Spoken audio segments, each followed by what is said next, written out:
Warning, listening to this show may result in increased levels of inspiration, motivation, and innovation. Side effects can include the immediate urge to take massive action to build a better business and life for yourself and others. You've been warned. Welcome to Influencers Radio with your host, Jack Mize. And welcome back to another episode of Influencers Radio. Midlife Crisis. The middle-aged guy trying to hang on to his youth with the sports cars, the ridiculous wardrobe, maybe a new tattoo. That seems to be the common stereotype. But men certainly don't have the market cornered when it comes to dealing with this milestone in life. While the midlife struggles men face may manifest themselves more externally, for women, the struggle can be much more private. Well, my guest today says that many women deal with a deep, dark secret during this time, but it may actually not be as unique as they think. There's no need to face it alone, and that there's another way to manage midlife, a way that has them loving their lives instead of struggling through them. Dr. Natalie Marr is a clinical psychologist and life transition expert, helping women who are struggling with the midlife transition to love their lives again so that they can make midlife their best life. Dr. Natalie, welcome to Influencers Radio. Thank you, Jack. I am so excited to be able to be here and share some wisdom with your audience. Well, I'm excited that you're here too, because I always, it just fascinates me, when I talk to psychologists and I guess just the mind, the way people think, fascinates me. And it's, it's always much easier, seeing from the outside, looking on the outside in. That just seems to be human nature, but we struggle within ourselves. And for people like you that can help people deal with those, it just really is fascinating to me. So I think I have to ask, to kick this off, is what exactly is the deep, dark secret that so many women deal with during midlife crisis? Yes. So the deep, dark secret is really an interesting one. And the way you framed this, that men in midlife tend to externalize their transitioning and women tend to internalize it, is really where the heart of this idea of the deep, dark secret comes from. Women find midlife dissatisfying. They get to this point, they've done all the right things, poured themselves into family, careers, community, and yet on the inside really do not like their lives. And they're keeping this secret. They hold some shame about it. They think maybe they're the only ones, like maybe everybody else does have this right and it's just them. And there aren't really a lot of easily accessible outlets for talking about the fact that women hit this point in life and they really don't like their lives and don't know how to transition or pivot out of that. Now, one of the things that strikes me in these differences, because you talk about how they don't like their lives or where it's going, or struggling to kind of find that purpose. And it seems to me that men, they're being much more futile about it, and they're trying to turn back the clock. But it doesn't sound like women are necessarily looking to turn back the clock, but they're just kind of stuck in not knowing what to do next, or how to, or if there is a way to find this satisfaction with their lives. Would that be accurate? Yeah, I think so. It's a bit of a deep cliff, a steep cliff, I should say. It's a bit of a steep cliff. When women hit midlife, there is less social currency that they hold externally. When their bodies quit, they don't get to look handsome as long as men do. There is kind of a little, like maybe about a 10-year gap. in what women can push versus what men can push as attractive and having an attractive social currency in America. So I think that it hits them harder, faster, because the wrinkles set in, the bodies settle in, they transition into perimenopause and menopause. There isn't such a stark difference for the men on that side of things. And so they're struggling with that physicality piece of it much sooner than others. And that too, gets held inside. I think that women are taught at a very young age what their body should look like. Societal norms are pretty strong about this, not necessarily healthy, but definitely strong norms. And women just take that and internalize it. They're not talking about it, just like they weren't talking about it as a teenager with the girls in the locker room, and weren't talking about it in their 20s, and were discreetly hiding things like eating disorders if it gets to that extreme. Here they are again. Their bodies don't have any social currency left, but they don't want to talk about it with anybody. They kind of have some embarrassment and are a bit shy about that. Well, you brought something up. Obviously, I think a lot of people, aware of hormonal changes, and you talk about that. I guess midlife. I guess in my simple man brain, I think that the more that they're feeling that they're no longer beautiful to a certain extent. Mm-hmm. But I guess that also, if you look at it at a deeper level, it's affecting their confidence and their ability to be productive, because it's like women, I guess more than men, have this kind of built-in nurturing piece to them, and they've been spending their whole lives kind of taking care of others. And while men are more kind of trying to recapture their youth or squeeze the last, ounce of excitement out of that, it seems to have a bit of a deeper meaning. So with that, when you say when those wrinkles set in and things, does that really kind of the underlying effects of that is it's affecting their confidence and their abilities and productivity and do they just feel like worn out? They've been taking care of other people their whole lives, and sometimes it's those family members that have moved on, I guess, empty nesters, their kids are moving out. Does that create kind of a sense of loss? It does. I mean, life transition in general is a loss. Any change is a loss. You can't step in the same river twice, and the version of you today isn't like the version of you yesterday or tomorrow, right? There's subtle changes, but when you're looking at decades at a time, that's a good ruler for when we experience these kind of transition times. And so we talk about, people in their 30s and their 40s and their 50s. One of the things, though, that you just mentioned is this paradox that women find themselves in. They have been socially conditioned to be helpers, caretakers. And so they're looking outward all the time and gauging their effectiveness at that by how people respond, right? So when my kids are happy, I'm the best mom. When my husband's happy or my, spouse is happy, I'm the best spouse. I'm the best at work, when I'm the best team player. And yet, when they do something that is ineffective, or they find themselves like in this midlife situation where maybe they're not as pretty as they used to be, or at least societally, they're not being named as that any longer, not, quicker and faster at work. You're just, you have that durability and you have that life experience, but you don't have some of the ingenuity and quickness that some of your peers that are younger do. They find themselves critiquing themselves as broken. So this is this paradox where they're looking outside to judge, am I doing okay? But anytime they're not doing okay, they're blaming themselves for this. And my program really is about turning that on its head and bringing that external locus of control, is what we call it in my field, but kind of bringing that feeling that everybody on the outside gets to tell me how I should be. We bring that back internally for these women.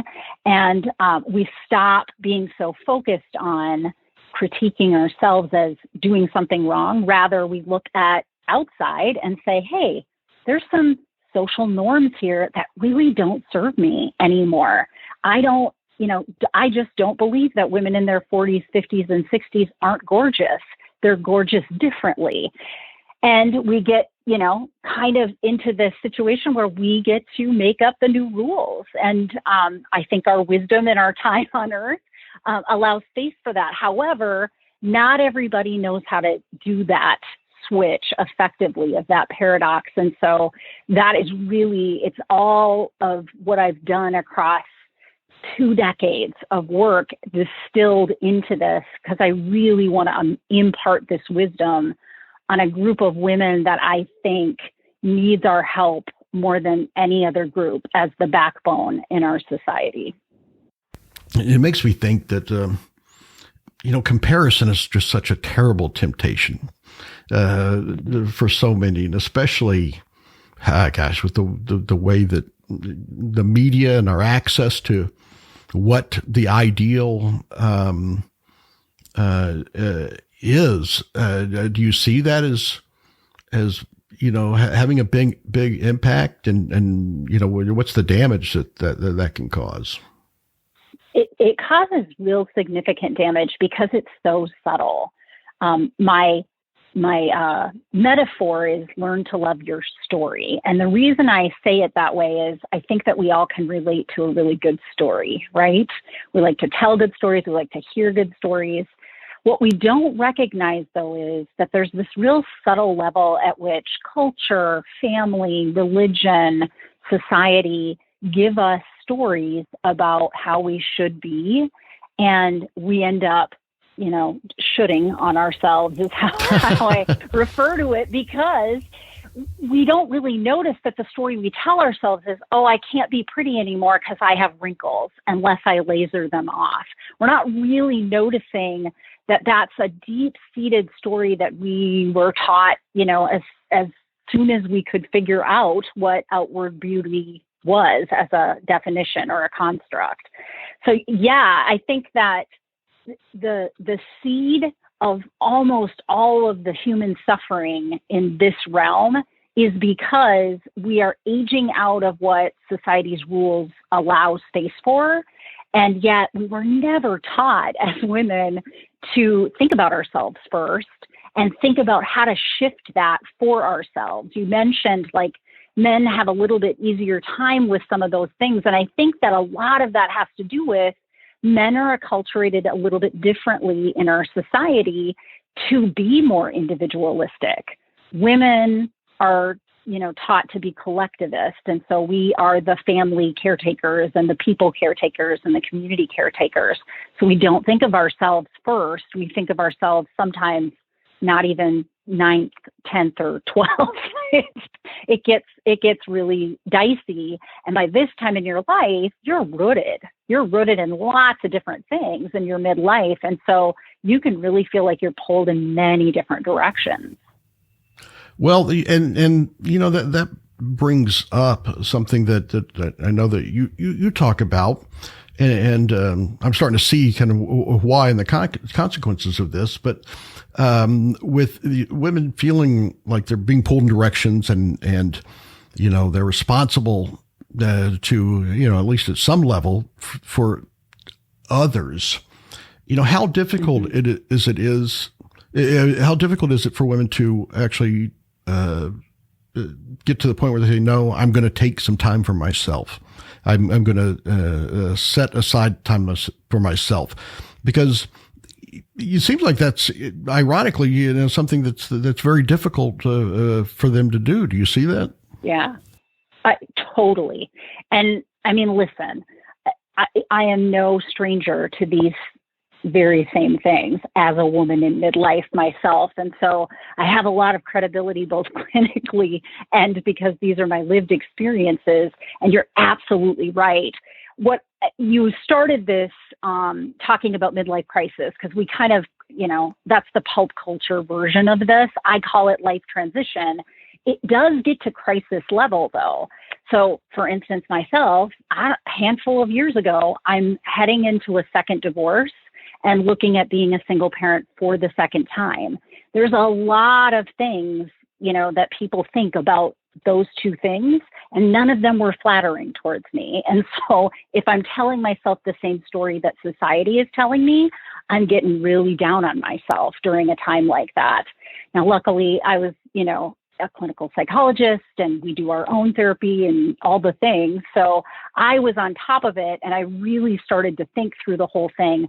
Wow, how does anybody get through this well if they don't have these skills? I went to school for how many years, and I'm struggling through this. I know better, and yet it's still hard to implement some of these things and make some of these big changes at this life transition. So that was really, one of many of the things that Learn to Love Your Story was born from. Yeah, I really like the way that you kind of frame that, your story, because it is, so many people, I guess, fall victim to a not so great story, and they just keep following down that path. And I guess the reality is you have the choice or the option to change your story at any time. As simple as that sounds, when it's said, it seems to be something very difficult to do. Why is that, and how do you overcome that? I think one of the key parts of this is that self-awareness is not really great for women. And it goes back to that paradox that they actually conditioned themselves to know if they were effective in their lives by how satisfied people that they cared for were in their lives. That was their, report card of sorts. And if you do that for 3, 4, 5 decades, you didn't create neurology that is kind of the muscles for being aware internally of the self, the mind body.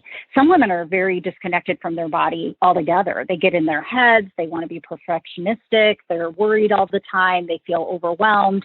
And if I ask them, where do you feel that in your body? They kind of look at me like, what? I feel these things in my body? Yes, you do indeed. And yet they've come off that path quite a bit. And so I would say, and it's why I start in this place, that having self-awareness it's a skill. It's a skill that I have to help teach people. And I've taught people in therapy, and now I'm teaching people in coaching and online because it is a skill. And you need to also practice a ton of self-compassion as you do this, because what kind of comes up for people is, I'm in a cage that I put myself in, and there are no keys, and it's not locked.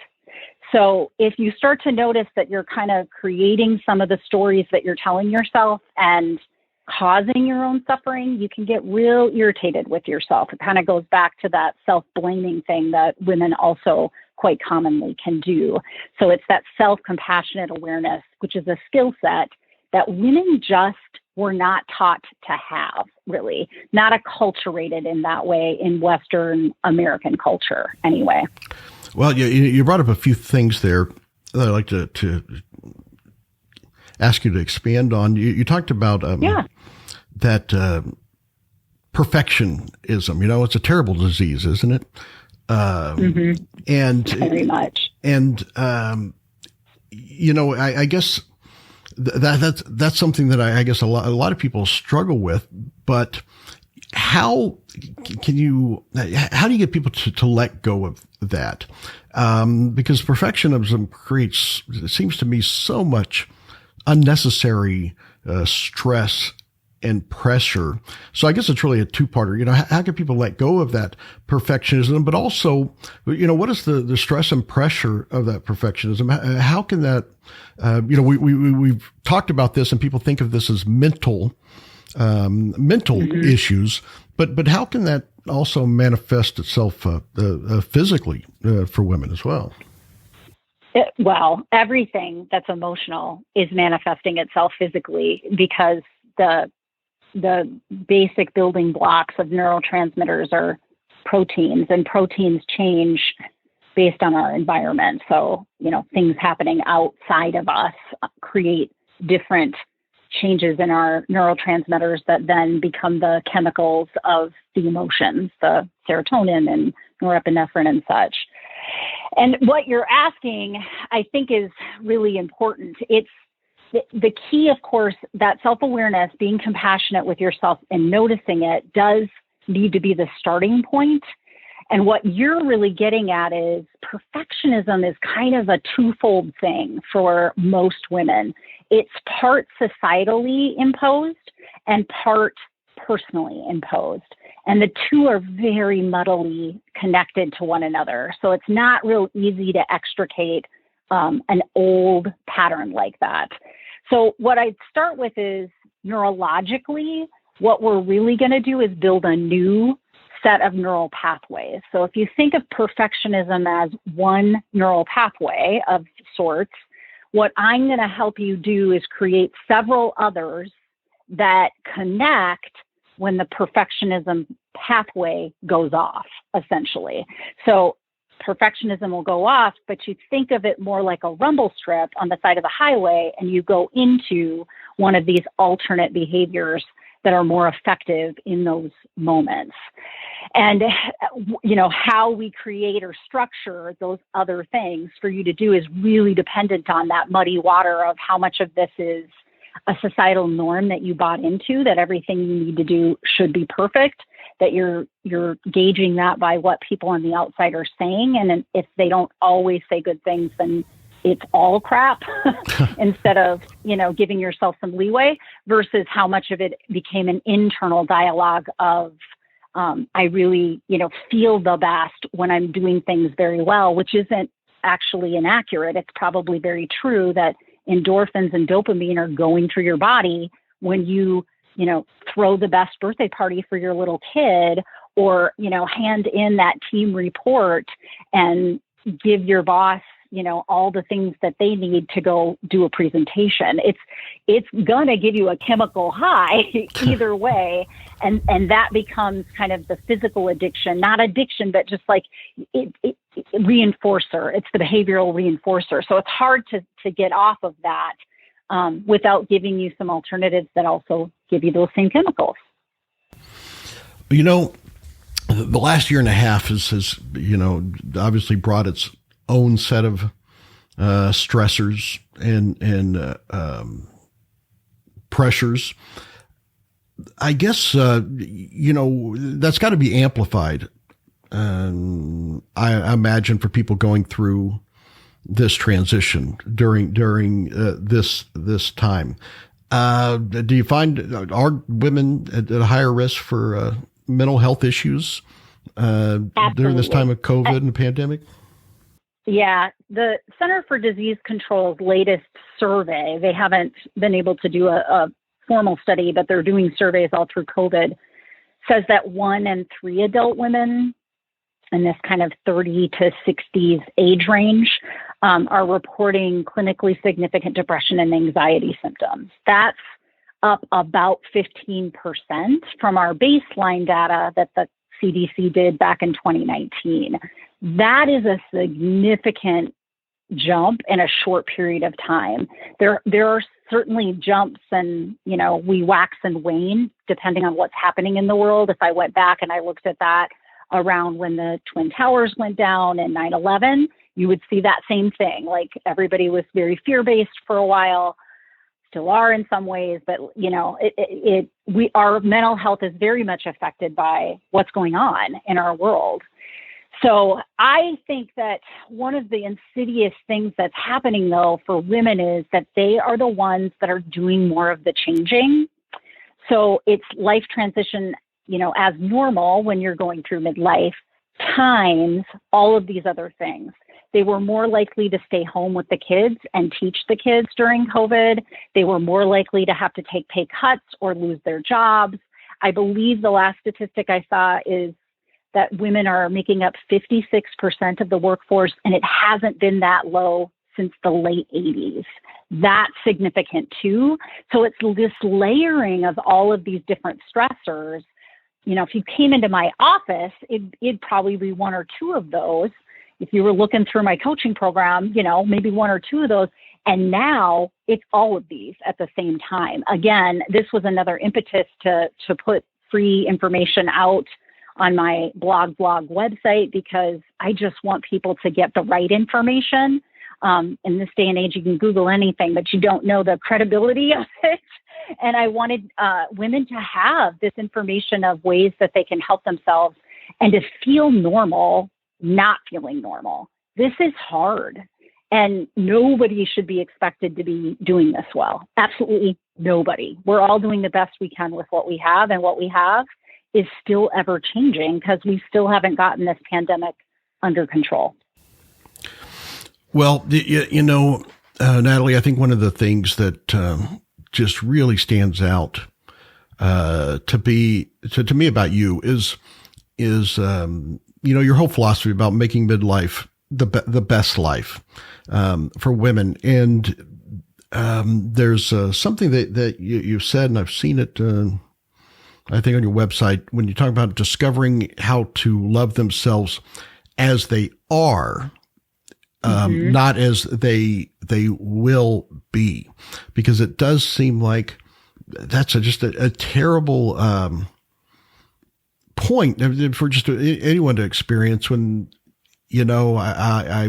I'll be happy when, I'll be happy once this occurs or something like that. And I think that you've probably reached, there's someone, probably many someones out there that are thinking, this isn't unique to me. This isn't.